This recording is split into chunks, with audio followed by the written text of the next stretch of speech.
सबसे पहले तो आप सबको नए साल की बधाई, शुभकामनाएं। और स्पेशली मैं जहाँ साहब को, राजीव जी को थैंक्स करूँगा कि आप लोगों से मुझे मिलने का मौका मिला। और आप सबका जो बैकग्राउंड है वही मेरा बैकग्राउंड रहा है। और जितना राजीव जी ने मेरे बारे में बताया उसका निष्कर्ष एक लाइन में है, वो लाइन आपको हमेशा दोहराना चाहिए, याद रखना चाहिए। और मैं कहता हूँ और जहाँ भी मैं लिखता हूँ बोलता हूँ तो वो लाइन ज़रूर है कि सफलता मेरा जन्मसिद्ध अधिकार है। सफलता मेरा जन्मसिद्ध अधिकार है, इसको आपसे कोई नहीं छीन सकता जब तक आप खुद नहीं चाहेंगे। क्योंकि हम ईश्वर की संतान हैं, परमेश्वर की संतान है, अल्लाह की संतान है और हम उसके अंश हैं। और ईश्वर जो है हमेशा कभी असफल नहीं होता। और चूंकि हम उनके अंश हैं तो हम भी असफल नहीं हो सकते। बस इतना है कि हमको प्रयास करते रहना है। जितने यहाँ बैठे हैं स्टूडेंट्स, उनका और जो है बैकग्राउंड, मैं अपने बारे में बता देता हूँ कि मेरे पिताजी मजदूर थे, मजदूरी करने वाले। हमारे परिवार में कोई पढ़ा लिखा नहीं है और मेरा पूरा एजुकेशन 12th क्लास तक ही है। 12th क्लास तक मैं साइंस मैथ्स का स्टूडेंट रहा हूँ। और जिस माहौल में, जो मेरा गांव है, मुश्किल से 150 करीब 200-400 पॉपुलेशन रहा है, उसमें हमारे गांव में जो लाइट है, मैं जब 12th क्लास में पढ़ रहा था तब हमारे घर में पहली बार बल्ब जला।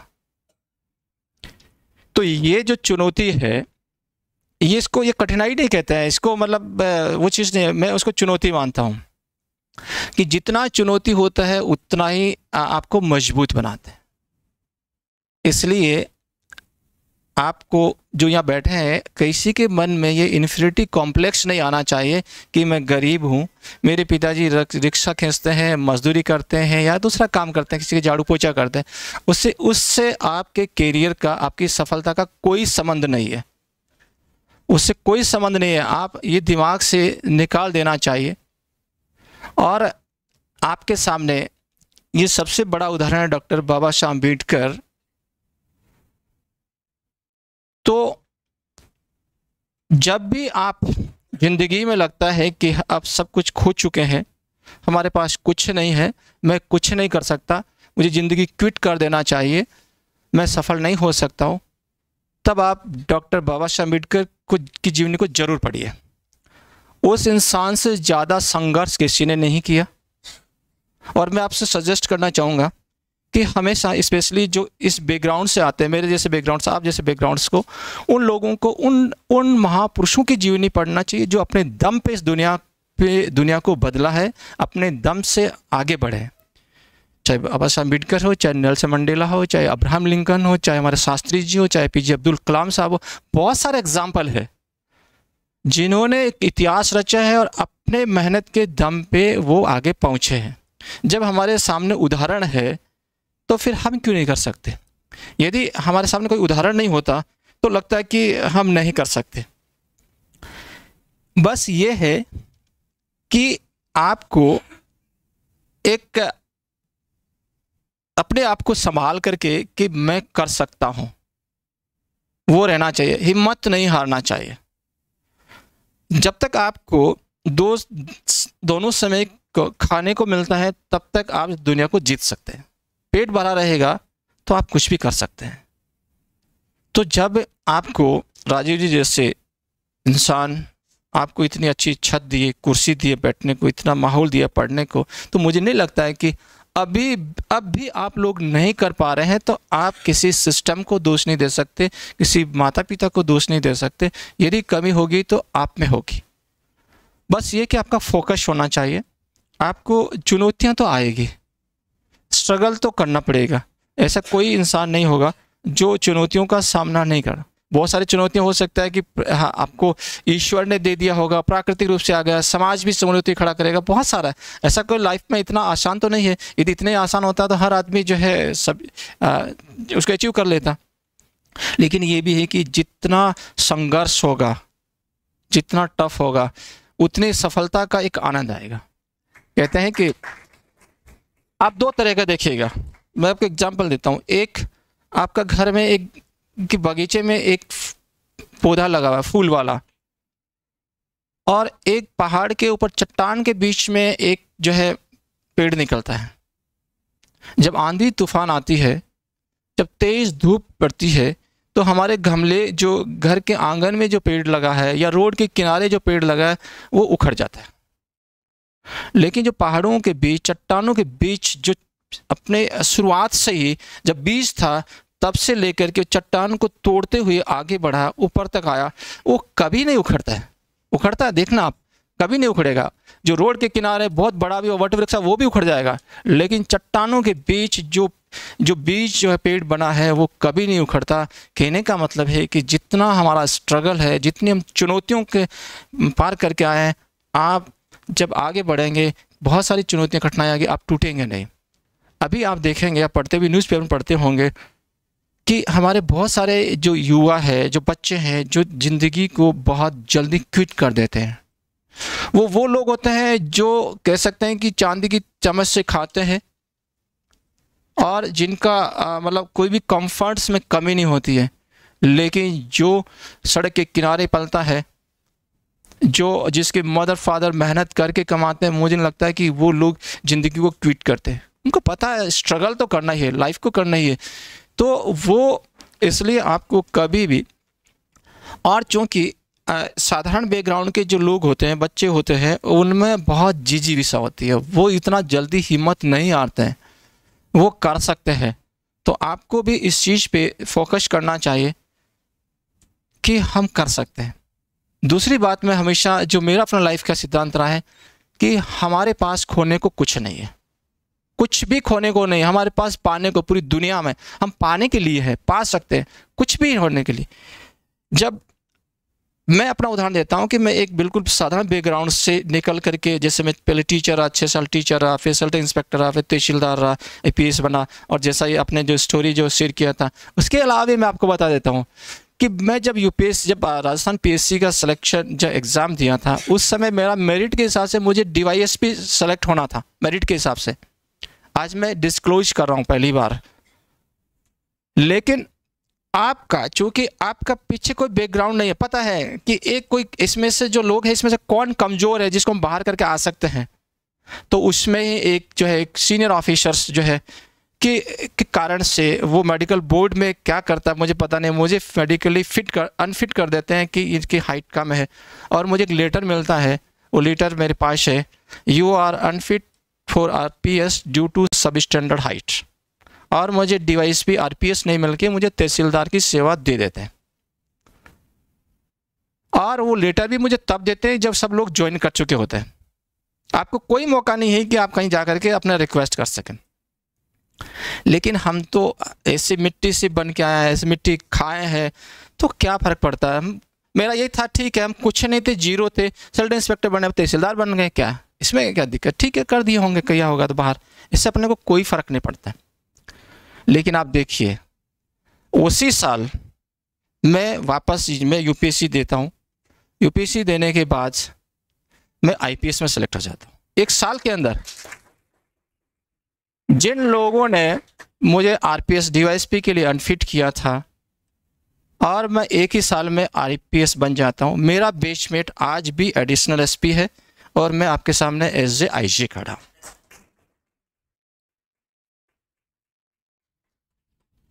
तो हिम्मत नहीं हारना है, लोग आपको बाहर करने की कोशिश करेंगे, वो उनकी आदत में है।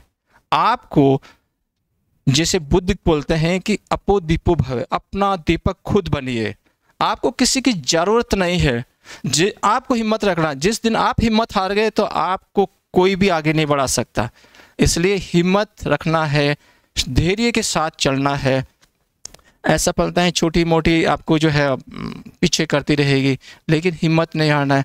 आपको जो मकसद है वहाँ पे पहुँचने के लिए हमको दिन रात करना। मैं इसका एक एग्जांपल देता हूँ आपको। सपोज कि आपका मदर फादर या आपका दोस्त कह सकते हैं, या आपका पति या आपकी पत्नी, आपका बेटा किसी हॉस्पिटल में एडमिट है, वो ICU में है। आप घर से निकलते हैं, आप घर से निकलते हैं, आपको पता लगा कि पहले ही मोड़ के ऊपर बहुत ट्रैफिक जाम, एक्सीडेंट हो गया, क्या आप वहाँ खड़े रहेंगे? नहीं रहेंगे। आप दूसरा रास्ता ढूंढेंगे, एक दूसरी गली पकड़ेंगे, किधर से। पता लगा वहाँ जाने के बाद वो गली भी बंद है, वो रास्ता भी बंद हो गया, क्योंकि आप अस्पताल में आपके मदर फादर, प्रेमी प्रेमिका, पति पत्नी कोई भी है, आपको इतना वो है कि उसके पास जाना ही आपको, आप उस गली को भी छोड़ के दूसरा रास्ता पकड़ेंगे। आपको कितने भी रास्ते बंद मिलेंगे, लेकिन आप प्रयास नहीं छोड़ेंगे, और आप जो जिससे मिलने के लिए जा रहे हैं वहाँ जाएंगे ही जाएंगे। जब तक आपका ये लक्ष्य नहीं होगा जो कि हम अपने प्रियजन को पाने के लिए, उसकी झलक देखने के लिए, हालचाल देखने के लिए, हम चाहे कितने भी रास्ते बंद हो, चाहे वो ट्रैफिक जाम हो, चाहे ट्रैफिक पुलिस हो, चाहे एक्सीडेंट हो, हम कोई ना कोई रास्ता ढूंढते ही ढूंढते हैं। चाहे हम गाड़ी से नहीं जा पाएंगे, पैदल भागने की कोशिश करेंगे, चलो यहाँ गाड़ी छोड़ते हैं, दूसरा पकड़ेंगे, लेकिन क्या करेंगे? पहुँचने की कोशिश करेंगे ना। तो वही आपका लक्ष्य के लिए है। आपको जो लक्ष्य है उसको पहुंचने के लिए एक रास्ता बंद हो गया, चलो छोड़ो, दूसरा रास्ता पकड़ो, दूसरा बंद होगा, तीसरा पकड़ो, लेकिन आपको जब तक वहां पहुंच नहीं जाए वो अपने को हिम्मत नहीं हारना चाहिए। और जो इंसान है वो मानसिक रूप से जब तक मजबूत रहता है वो हारता नहीं है। तो आपको फिजिकली के साथ साथ मेंटली भी स्ट्रांग रहने की ज़रूरत है। जो कंपटीशन, जो एग्ज़ाम होता है वो केवल ज्ञान की परीक्षा नहीं होती है, वो आपके मानसिक जो ताकत की भी परीक्षा होती है, वो आपके धैर्य की परीक्षा होती है। आप कितना धैर्य है आप में, कितना आप उस चीज़ को कह सकते हैं कि सहन कर सकते हैं, उसकी परीक्षा होती है। तो आपको लाइफ में यदि एक बार सक्सेस नहीं मिला, कोई बात नहीं, लगे रहिए। आप लगे रहेंगे तो ज़रूर सफल होंगे। आपका अनुशासन बहुत ज़रूरी है, डिसिप्लिन बहुत ज़रूरी है, क्योंकि यदि आपने जितना बड़ा लक्ष्य बनाया तो आपको उतना ही मेहनत तो करना ही पड़ेगा। जैसा व्यक्ति आप बनना चाहते हैं, जो व्यक्ति बना हुआ पहले, जैसा आप किसी भी सर्विस में, चाहे ऑल इंडिया सर्विस का हो, चाहे आप स्टेट सर्विस का, जो पाना चाहते हैं, आपके पास बहुत सारे एग्जाम्पल हैं। तो आप जैसा बनना चाहते हैं उससे जो बना है उसको वैसा ही आपको करना पड़ेगा, तभी तो बन पाएंगे, नहीं तो नहीं बन पाएंगे। और मेहनत का कोई शॉर्टकट होता ही नहीं, आपको पढ़ना ही पड़ेगा, मेहनत तो करनी पड़ेगी। आप चाहते हैं कि सफलता हमको एक दिन में मिल जाए, एक दिन में कुछ नहीं होता है। जो भी आपके सामने आकर जो खड़ा होता होगा, इतना एक दिन में कोई सफल होकर के नहीं है, उसने भी बहुत सारे स्ट्रगल किए होंगे।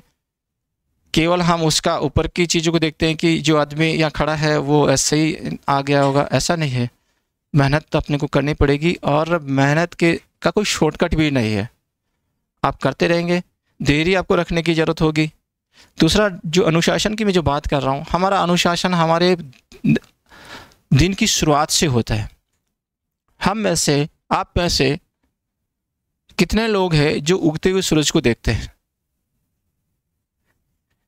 ये एक टेस्ट होता है। यदि आप सूरज के उगने से पहले यदि उठ रहे हैं, ये ज़िंदगी का एक दिन का नहीं, जब से हमने स्टार्ट किया उससे लगा करके, हमेशा ऐसा नहीं है कि हम सक्सेस हो गए तो क्यों आ रहे, हो गया, परीक्षा हो गई, सो जाओ, ऐसा नहीं होता है।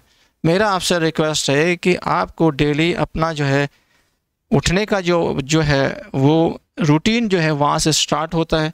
और इस दुनिया में सबसे बड़ा टफ काम क्या पता आपको? जो अपना बेड है उससे एक कदम नीचे उतरना। नींद खुलने के बाद हम जब नीचे उतरने की जब कोशिश करते हैं, वही सबसे टफ काम है। और जो व्यक्ति सुबह पहली नींद खुलने के बाद अपना कदम विदिन ए सेकेंड नीचे बेड से उतर जाता है, इसका मतलब है कि वो ज़िंदगी का जो चुनौती है उसको पा सकता है। नहीं तो नॉर्मली क्या होता है कि हम लोग नींद खुला, चद्दर को फिर ओढ़ा, उड़ जाएंगे, इधर घूमते रहेंगे, इधर आ गई माँ आवाज़ दे रही है, पिता आवाज़ दे रहा, नहीं सुनते। तो यदि हम उस इतने से मोमेंट को भी यदि हम कंट्रोल नहीं कर पाए तो हम आगे नहीं कर पाएंगे। तो आपका दिन का शुरुआत वहाँ से होती है।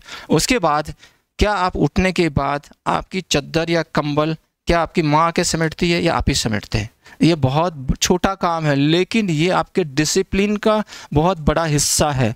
इसलिए इसको भी लाइफ का एक हिस्सा जब मानेंगे, ये छोटे काम है लेकिन ये आदत में आता है। और ये जो हम यहाँ खड़े हैं, बैठे हैं, जज साहब के सामने बैठे हैं, बाकी जितने लोग बैठे हैं, जो है वो अपनी आदतों के कारण से। मैं आज जो हूँ, जो मैंने कल किया था, पास्ट में जो किया था, उसके कारण से हो। तो आपकी जो आदत है वो बहुत मायने रखती है। हम यदि टाल मटोल की आदत रहेगी तो हम कुछ नहीं कर पाएंगे। सोचिए, जो चैप्टर खोला बुक को, नहीं आज नहीं पढ़ते हैं, कल पढ़ लेंगे उसको, नहीं आज थोड़ा सा दोस्त के साथ घूम के आ जाते हैं, आज ये पार्टी बना लेते हैं, तो नहीं हो सकता। ये जो अपना जो मन होता है वो बहुत ही चंचल टाइप का, तो बहुत आपको डाइवर्ट करने की कोशिश करता है, इधर जाएंगे उधर जाएंगे, ऐसे आपको बहुत ही वो बहुत लालच आएगा, और जिसने लालच पे कंट्रोल कर लिया वो फिर सक्सेस हो जाएगा। तो मेरा कहने का मतलब है, आप अपना जो टारगेट बना के रखिए। आप जिस चीज़ को पुस्तक को पढ़ रहे हैं तो उसको कि हमको इतने दिन में कंप्लीट करना, मतलब करना है, कुछ भी हो जाए। नहीं तो हम लिंगर ऑन चीज़ें करते रहते हैं तो फिर वो चीज़ नहीं हो पाती। जिस काम को स्टार्ट किया उसको ख़त्म करने का एक प्लान होना चाहिए। आपका एक समय का जो है एक वो होना, टाइम टेबल टाइप का होना चाहिए। टाइम मैनेजमेंट वाला फंडा नहीं चलता। मैं अपने आप को मैनेज करने की ज़रूरत है। टाइम तो बराबर है, जैसा आपके साथ 24 घंटा है, मेरे पास 24 घंटा, आपके पास 24 घंटे, सबके पास 24 घंटे। मैनेज किसको करना? हमको करना। उसमें से हम टाइम कैसे चुराएं। जैसे कि मैं अपना बता रहा हूँ कि मेरा स्कूल, मेरे गांव से स्कूल जो 4 किलोमीटर दूर था, जहाँ से हम आते जाते 8 किलोमीटर आना जाना होता था। हम उस दौरान जितने फॉर्मूले होते कागज़ में लिखते थे, चलते जाते याद करते रहते, चलते जाते याद करते रहते। आप इंग्लिश के स्पेलिंग्स याद करें, फॉर्मूले याद करें, आपने वो 2 घंटे का समय अपने लिए यूज कर लिया। तो आप गाड़ी में जा रहे हैं तो आप पढ़ते रहिए। आपका आजकल मोबाइल है, इसमें तो हर चीज़ है, आप कान में लगाइए, सुनते रहिए। आप कुछ भी, मतलब 1 मिनट भी वेस्टेज नहीं होना चाहिए। और आपका हर काम आपके टारगेट से रिलेटेड होना चाहिए। आप क्या पढ़ रहे हैं, क्या सुन रहे हैं, क्या वो आपके सिलेबस से रिलेटेड है? अपने आप से सवाल पूछिएगा।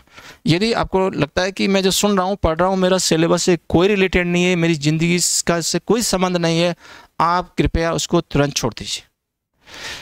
मैं अपना बता रहा हूँ, हो सकता है कोई मेरी बात से सहमत होंगे या नहीं होंगे, लेकिन मैं आपको ये बता देता हूँ कि मेरी आदत है, मैं कभी थिएटर में जाके मूवी नहीं देखता, मैं कभी टीवी चला के मूवी नहीं देखता। कोई दोस्त हो गया, परिवार हो गया, तो कभी कोई एक्सेप्शनल केस में मैंने ज़िंदगी में करीब 51 ईयर्स का हूँ, मैंने मुश्किल से 8-10 मूवी देखी होगी। मैं समझता हूँ 3 घंटा मैं क्यों ख़राब करूँ? वो मैं 3 घंटे में हो सकता है कि मैं 2 यूनिट्स तैयार कर सकता, मैं क्यों बर्बाद करूँ? मैं क्यों किसी पार्टी में जाकर के 5 घंटे ख़राब करूँ? क्यों गप मारूँ? तो आपको अपने आप को डिसिप्लिन करने की ज़रूरत है। आपको जहाँ टाइम वेस्टेज हो रहा है, स्पेशली आपके दोस्तों के साथ, हम लोगों का आजकल जो टाइम वेस्ट हो रहा है अपने दोस्तों के साथ वेस्टेज हो रहा है। पार्टी में जा रहे हैं, उधर घूमने जा रहे हैं, पिकनिक मना रहे हैं, ये कर रहे हैं, क्या ज़रूरत है? क्या आपका पिकनिक का आपके कैरियर से, आपके टारगेट से, लक्ष्य से कोई संबंध है? यदि है तो ज़रूर जाइए, नहीं तो एक बार अपने आप से सवाल ज़रूर पूछिए, क्या मैं वो जो करने जा रहा हूँ, जो मैं कर रहा हूँ, उसका मेरा लक्ष्य से क्या संबंध है? आंसर हाँ मिलता है तो आप कीजिए, ना मिलता है तो रुक जाइए। तो ये चीज़ें हम करेंगे, क्योंकि जिस बैकग्राउंड से आप लोग आ रहे हैं, क्योंकि आपको अपना अर्निंग के लिए भी मेहनत करना, आपके पास समय कुछ कैसे चुराना है, आपको पढ़ना भी है, आपको घर में भी सहयोग करना होगा, आप ऐसे बहुत सारे लोग दूसरा काम भी कर रहे होंगे, उसके बाद पढ़ने का आप समय निकालेंगे। मैं जैसे अपना बताता हूँ कि मैं 12th के बाद 91 मैंने 12th किया, मैं टीचर बन गया, 6 साल टीचर रहा। जब आपको स्कूल भी जाना है, पढ़ाना भी है, तो आपके पास समय कितना बच रहा है? तो मेरा शुरू से आदत है, आज से नहीं शुरू से, कि मैं 4:30 3:30 से लगा के 5:30 के बीच में उठने का आदत मेरा जब मैं शुरू से था, वो आज भी है। मैंने उसको चेंज नहीं किया है, क्योंकि जब पूरी दुनिया सोती है, जैसे मान लो कि मैं 4 बजे उठा, आप दूसरा आदमी 8 बजे उठा, आपके पास 4 घंटे एक्स्ट्रा हो गए। 4 को आप 30 से मल्टीप्लाई करो, 120 हो गए। 120 को 12 से मल्टीप्लाई करो, 1400 से ज़्यादा घंटे आपके पास हो गए। यानी आप उससे इतना आगे जा चुके हैं। हो सकता है कि वो जिससे तुलना करें आपसे ज़्यादा इंटेलिजेंट है, लेकिन आप 1440 घंटा एक्स्ट्रा लेकर के आप उसकी बराबरी कर सकते हैं।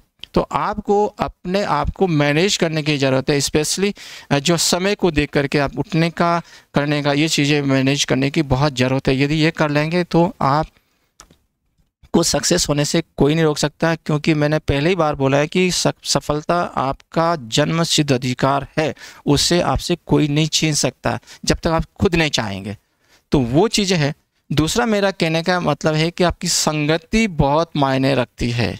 आप किनके साथ उठते हैं, किनके साथ बैठते हैं, किसके साथ गप लड़ाते हैं, क्योंकि संगति से ही हम जो है चीज़ें, बहुत सारी चीज़ें नहीं चाहते हुए भी वो चीज़ें हमारे में आ जाती है। सभी लोगों ने जैसे कहानी सुना भी होगा, पढ़ा भी, एक जो ख़राब एप्पल बाकी एप्पल को ख़राब कर देती है, वैसा ही हम ह्यूमन नेचर में है। हम जिन दोस्तों के साथ रहेंगे उनका सोच विचार जो है हमको बहुत इफ़ेक्ट करता है। तो जैसे लोगों के साथ आप रहिए जिनका लक्ष्य आपके लक्ष्य से थोड़ा समानता है, उसमें आपको उनको डिस्कस करने में आपको और उसको दोनों को कंफर्ट है फील हो। कहते हैं नहीं कि हम आपको आकाश को छूना है, आकाश में उड़ना है तो बाज के साथ रहना पड़ेगा। मुर्गियों के साथ रह करके तो हम ज़मीन पे रेंग सकते हैं। तो तय करना, यदि आपका टारगेट आकाश को छूना है तो बाज को चुनना पड़ेगा, यदि आपको ज़मीन पे रेंगना है तो मुर्गियों के साथ रहेंगे। मतलब ये है कि आपको आपका लक्ष्य क्या है उसके हिसाब से आपकी संगति होना चाहिए। संगति उसी के हिसाब से जो है चीज़ें होती है। और दूसरा ये है कि संगति के साथ साथ जो है आपका जो धैर्य है और एक जो संयम है वो बहुत मायने रखता है। आप, जैसा मैंने शुरू से कहा कि सफलता एक बार में कोई सफल नहीं हुआ, नहीं हो सकता। आपको स्ट्रगल, आपको बहुत सारी चुनौतियों का सामना करना ही पड़ता है। तो उसमें आपको पेशेंस जो होता है वो आप बहुत मायने रखता है। हम जितना धैर्य के साथ किन्हीं चीज़ों को करते हैं उतना ही हम जो है चीज़ों को पा सकते हैं। मैं आपको धैर्य की बात करके एक महात्मा बुद्ध का एक एग्जाम्पल देता हूँ। मैं दो उदाहरण देता हूँ, डॉक्टर अम्बेडकर साहब का, महात्मा बुद्ध का। दोनों का एग्जाम्पल ये, आपने महात्मा बुद्ध के बारे में पढ़ा होगा। महात्मा बुद्ध जो एक राजकुमार रहते हैं, पिता की अकेली संतान है, उनको पता है कि इनके बाद मैं ही राजा बनने वाला हूँ। लेकिन उनके मन में, दिल में जो उस समय जो समाज का व्यवस्था था, लोगों को जो चीज़ें थी, उनको जब वो बाहर निकलते हैं, बीमार को देखते हैं, मरे हुए को देखते हैं, बूढ़े को देखते हैं, उनको लगता है कि नहीं, ये जब अवस्था यही आनी है तो मुझे समाज के लिए, दुनिया के लिए कुछ करना चाहिए। और वो अपना महल छोड़ देते हैं। हम तो महल पाने के लिए प्रयास कर रहे हैं। आप यहाँ बैठे हैं, मैं जो मेहनत किया, मैंने मेहनत किया, आप मेहनत करना चाह रहे हैं कि हमको कुर्सी मिलेगी, तनख्वाह मिलेगी, गाड़ी मिलेगी, बंगला मिलेगा और हम इसकी ज़िंदगी जिएंगे, दुनिया में घूमेंगे, इसके लिए हम प्रयास कर रहे हैं। बुद्ध उसका उल्टा है। बुद्ध के पास सब कुछ है, हर चीज़ है उसके पास में, लेकिन वो दुनिया की सेवा करने के लिए अपना महल छोड़ता है। सुंदर जो है उसका एक राज बेटा आता है वो छोड़ता है, सुंदर पत्नी होती है, माँ बाप, सब कुछ छोड़ के बाहर निकलता है। और आइए मान के चलिए कि जो राजकुमार जो सोने की, कह सकते कि थाली में खाता है, आवाज़ देने से 10 लोग इकट्ठे होते हैं, उसकी कंफर्ट्स में कोई कमी नहीं है, फिर भी जब वो व्यक्ति बाहर निकलता है, अपने राशि वस्त्र को छोड़ता है, अपने बालों को काटता है और जंगल में भटकता है, एक गुरु के पास जाता है, वहाँ ज्ञान नहीं मिलता, दूसरे के पास जाता है, वहाँ नहीं मिलता है। और लेकिन जैसा मैंने एग्जाम्पल दिया, उदाहरण आपको हॉस्पिटल का, वैसे ही उसको एक ललक है कि मुझे वो ज्ञान पाना ही पाना है। वो 6 साल तक पूरी जंगल में भटकता है। आज जब 2500 साल बाद में आपके शहर में भी सांप आ जाता है, बिच्छू आ जाता है, सुनते हैं या तेंदुआ आ गया, भालू आ गया। आप कल्पना कीजिए कि 2500 साल पहले कैसा जंगल रहा होगा, कैसे जंगली जानवर रहे होंगे। तो क्या वो बुद्ध को डर नहीं लगा होगा?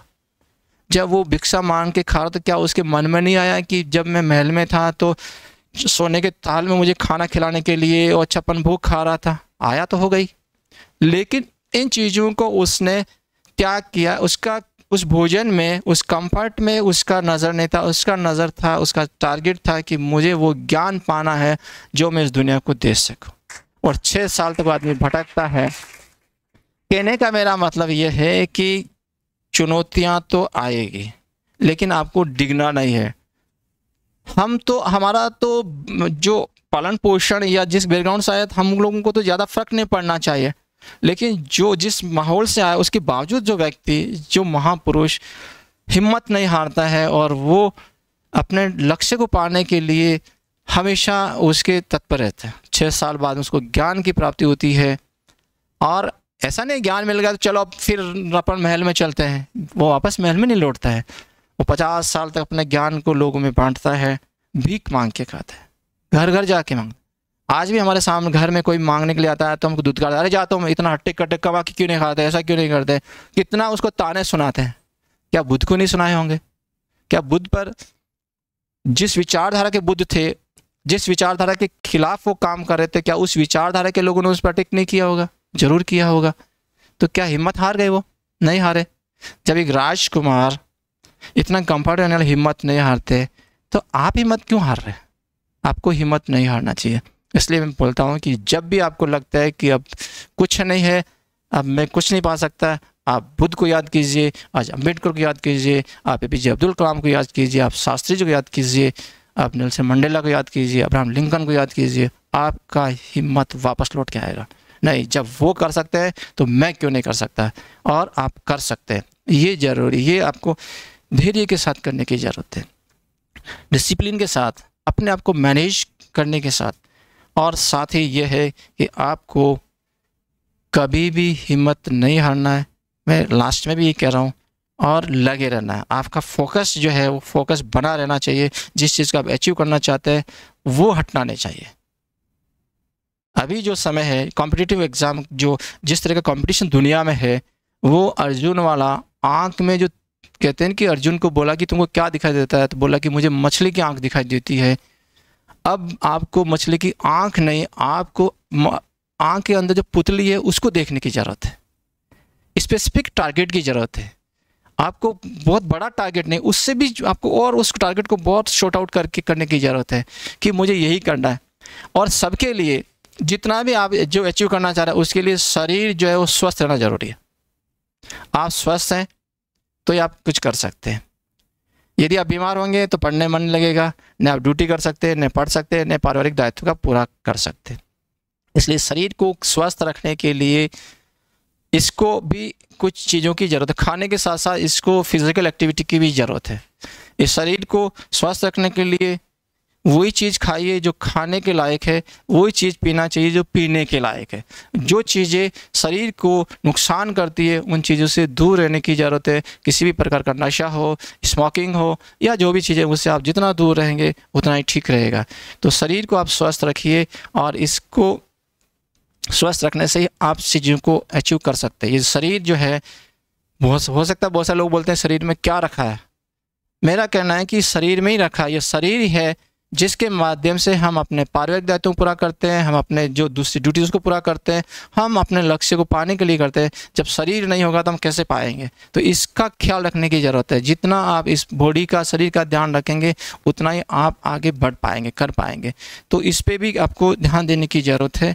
चाहे आप फिजिकल एक्सरसाइज की बात करो, चाहे आप जो है चीज़ें खाने पीने की ध्यान की बात करो, चाहे आपके रूटीन की बात करो। बस मैं इतना ही कहना चाहूँगा, बस कि आप इस दुनिया में पाने के लिए आए और आप पाएंगे, क्योंकि सफलता आपका जन्मसिद्ध अधिकार है, उससे आपसे कोई नहीं छीन सकता। बस इतना ही कहना चाहूँ। Thank you.